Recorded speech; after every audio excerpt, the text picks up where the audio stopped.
खाली मुंडकं वर पाय, एक मराठा, लाख मराठा, एक मराठा, लाख मराठा, एक मराठा, लाख मराठा, बार्शीच्या गावाचं करायचं का? खाली मुंडकं वर पाय,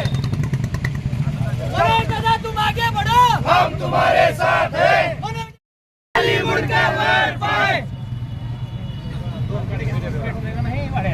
आहे तर शिवाजी महाराज ऍक्सिस बँकेत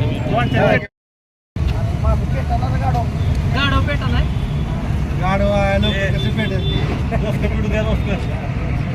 अरे या बार्शीच्या गाढवाचं करायचं काय? खाली मुंडकं वर पाय, मनोज दादांच्या विरोधात छत्रपती शिवाजी महाराज की जय, छत्रपती संभाजी महाराज की जय, एक मराठा, लाख मराठा, एक मराठा. लाख मराठा.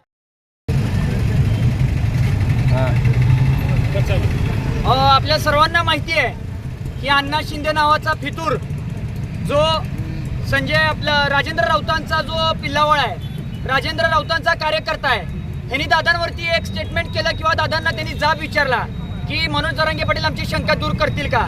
पहिली गोष्ट मी सांगू इच्छितो की जरांगे पाटील हे पूर्ण समाजाच्या शंका ऑलरेडी त्यांनी दूर केलेल्या आहेत. त्यामुळं ह्या पिल्लावळनी कोणत्या तर त्यांच्या राजकीय फायद्यासाठी, राजेंद्र राऊतांच्या राजकीय फायद्यासाठी असे स्टेटमेंट करून मराठा समाजाची डोकी भडकू नये.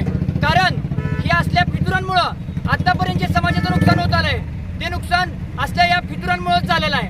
राहिली गोष्ट राजेंद्र राऊतांची, आज आम्ही त्यांचा गाढव बनून, राजकारणातला गाढव आणि एखाद्या नेत्याचं गाढव किती असावं एखाद्यानं, ते आम्ही आज त्याचा गाढव प्रतिमात्र पुतळा बनून आम्ही आज त्यांचा निषेध केलाय, त्यांना जाळलंय आज. आणि हे आम्हाला जर 77 मध्ये उतरायचं असेल तर आम्ही त्यावेळेस देखील उतरू का? कारण त्यांनी दादांना बोलताना एक त्यांनी परवा दिवशी बाईट दिली की कापाकापीची भाषा त्यांनी केली. राजेंद्र राऊतांना मी खूप छोटा समर्थक आहे दादांचा, पण त्यांना मी आज या धाराशिव सगळ्या पत्रकार बांधवांच्या माध्यमातून सांगू इच्छितो की त्यांनी कापाकापीची भाषा करू नये. कारण आम्ही सर्वसामान्य दादांच्या नेतृत्वात आम्ही शांत संयमी आहोत, शांत संयमीच आम्ही ही भूमिका घेणार आहोत.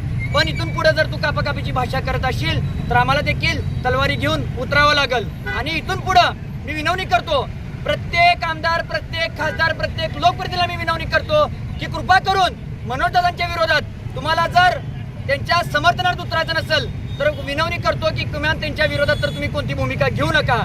आरक्षणाचा लढा हा कसा न्यायचा, काय न्यायचा, ओबीसीतून कसं घ्यायचं हे मनोज दादा जरांगे पाटलांना चांगलं माहिती आहे. त्यांना ज्ञान शिकून एवढं सरकारमध्ये कोण अजून पैदा झाला नाही, त्याच्यामुळे त्यांनी ज्ञान शिकू नये. जी आमची लढा, जी आमचा संयमी लढा चालू आहे तो लढा शेवटपर्यंत आम्ही असं नेऊ आणि आमचं आरक्षण जे आहे ते ओबीसी मधूनच खेचून आणू.